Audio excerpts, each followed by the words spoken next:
Okay, this is what, like tape 5 on kids and guns.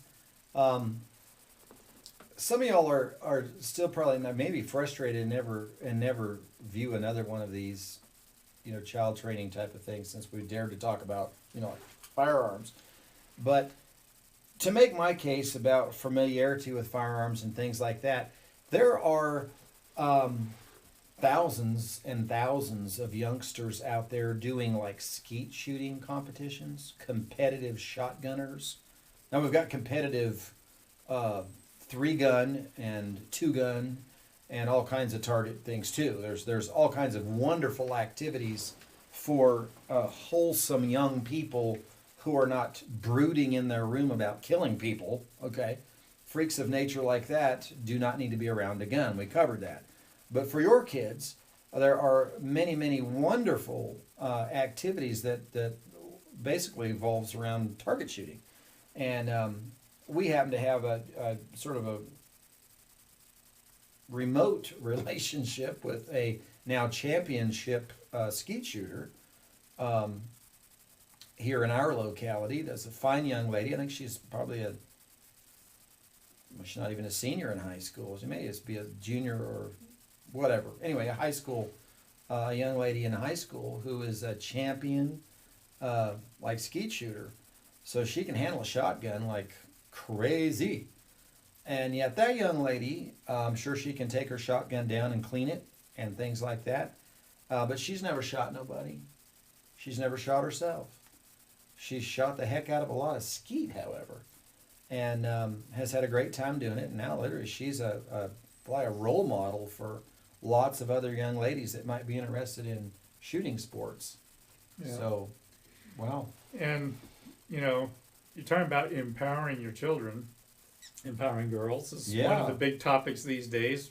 My daughter, I empowered her every way I knew how, which meant training her how to do stuff that was potentially dangerous, but to show her how to do it so she wouldn't hurt herself. It's hard to get something that's more empowering than that, because if all you do is protect them by removing anything that's even remotely dangerous, how is that? I have a hard time not getting the picture of you've essentially got them in a rubber room in a straitjacket, at least mentally. How is that empowering? My goodness. The more things they know how to do, and the more potentially dangerous things that they know how to do safely, I'm going to have a hard time seeing how they're not more empowered by doing that. I understand sort of your fear of, bad things can happen. And there's no activity or venue that you can't come up with a bad story for it. But the reality is, things done safely, most kids do just fine. And in the rubber room with the straitjacket, that seems more destructive to a human being than, of course, I'm using the extreme. I'm being sarcastic, but you ought to check how overprotective are you being versus what you want them to turn out to be, or what they have the potential to turn out to be if you don't get in their way.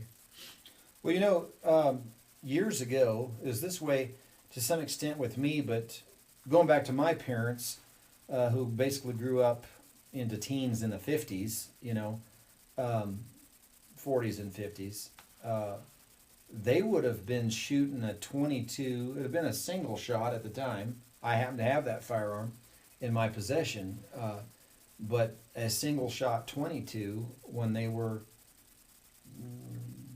not 10 yet. And for those of you who aren't from the country, my grandfather grew up, and up through the Depression, they would hunt for food. Okay, and we're talking stuff you might not want to eat, but squirrels and things like that. Gosh, I guess I never had a squirrel, but back in the day, squirrel soup and stuff apparently was pretty common, because my grandpa told me when he was a kid, him and the other boys, 2 or 3 of them from neighboring farms, would go, or ranches as it probably really was, would go squirrel hunting. And they'd have these single shot 22s, and they would shoot squirrels and bring squirrels back to their home, and Mama would make squirrel stew or soup or whatever out of them things. Squirrel steak, I guess, on your birthday only, right? But they were hunting with a .22 when they were kids, and they continued doing this. So my grandfather hunted his whole life, and had all kinds of deer and stuff like that he'd be hunting for. He didn't eat a lot of squirrel after he was a kid, I don't guess, but times got better. But the point I'm making is that kids, when they are turned loose and taught to responsibly handle firearms, it's not like they go and shoot everything up. That's for these antisocial kids with mental problems who have not been correctly parented and trained, and they've got into all kinds of bad stuff, spiritually bad stuff, oppression, suppression, depression, and possession, and all of those type of things. And that is problematic. But we're talking for healthy, mentally sound, responsible kids, shooting sports and hunting, all of which conducted in a safe and responsible manner, which is what like 99.9% of people do, is healthy for them. And you don't see a lot of these good old boy hunter types out doing this shoot up the school crap. You really don't. None. None. Okay, none.